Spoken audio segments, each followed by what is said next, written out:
Medallion को कब्जे में ले लिया गया। इसराइली फौज ने गजा तक इमदाद ले जाने वाली कश्ती मेडिलियन को कब्जे में ले लिया। अरब मीडिया के मुताबिक इसराइली बहरी फौज ने फ्रीडम फ्लोटिला कोलिशन में शामिल गजा में इमदाद ले जाने वाली कश्ती मेडिलियन को बैनुल-अक़वामी पानी में रोककर उसका मुहासरा किया और उसे कब्जे में ले लिया, जबकि जहाज पर सवार अफराद को भी हिरासत में ले लिया गया है। रिपोर्ट के मुताबिक इसराइली फौज ने कश्ती का घेराव करने के बाद कम्युनिकेशन को जैम किया और मुतालबा किया है कि कश्ती में मौजूद हर शख्स अपना फोन बंद कर दे, जिसके बाद से उनका राब्ता मुनक़ता हो गया, जबकि कश्ती से जारी लाइव नशरियात भी बंद हो गयी। रिपोर्ट के मुताबिक इसराइली फौज ने ड्रोन से हमला करके लोगों पर ऐसा सफेद स्प्रे किया जिसने दिल को मुतासिर किया। दूसरी जानिब अपने एक बयान में इसराइल की वज़ारत ख़ारजा ने भी फ्रीडम फ्लोटिला के जहाज को रोकने की तस्दीक करते हुए कहा कि फ्लोटिला को इसराइल के अशदूद पोर्ट पर मुंतकिल कर दिया गया है।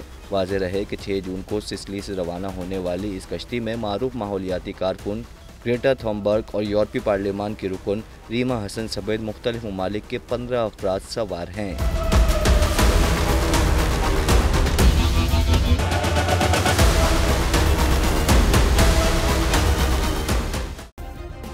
सब्सक्राइब करें और बेल दबाएं ताकि कोई खबर रह न जाए।